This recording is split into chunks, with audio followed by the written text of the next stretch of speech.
এটা ছিল ডেলিভারির পর আমার সেকেন্ড আউটিং, মানে বাইরে যাওয়া বলতে প্রথম, আর যদি বলো এমনি ফ্ল্যাটের নিচে যাওয়া সেটার জন্য দ্বিতীয়, যেটা আমি দৌড়োকে রেখে বেরিয়েছিলাম। আমি, বনু, পিসেমশাই এবং রাজীব, চারজন আমরা জুড়িয়ে এসেছিলাম কেনাকাটি করতে।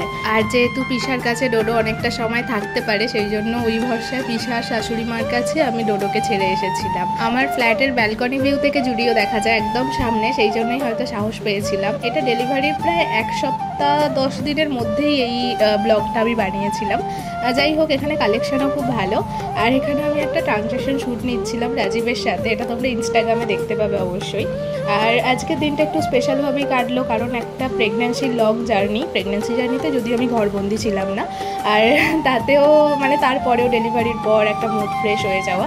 আর আমরা জুডিও থেকে শপিং অনেক কিছুই বনু কিনেছে, বনু পিসেমশাই পিসা অনেক শপিং করেছে, পিসার জন্য নেওয়া হয়েছে পছন্দ করে।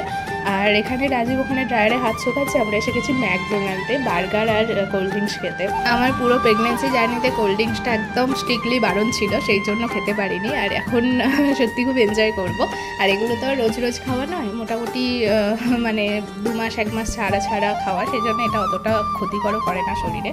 তো যাই হোক, আমাদের চিকেন বার্গার আর কোল্ড ড্রিঙ্কস এসে গেছে। তবে প্রেগনেন্সির আগে এবং প্রেগনেন্সির পরে দুটোর মধ্যে আকাশ আর পাতালের ডিফারেন্স। আমার লাইফটা পুরো 360 ডিগ্রি অ্যাঙ্গেলে ঘুরে গেছে। এখন আমাকে তাড়াতাড়ি খেতে হচ্ছে যে বাড়ি যাব, আবারও কী করছে। আর তার সাথেও বলবো আমার ফ্যামিলি সাপোর্ট তো মারাত্মক, যার জন্য আমি প্রেগনেন্সি বা আফটার প্রেগনেন্সির 10 দিন পর থেকে আমি এরকম এনজয়মেন্ট পাচ্ছি, যেটা অনেক মেয়েরাই পারে না বাড়ির চাপে। যাই হোক, আজকের ব্লগটা এখানেই শেষ করছি। দেখা হচ্ছে নতুন ব্লগে। তোমরা সবাই সুস্থ থেকো, ভালো থেকো।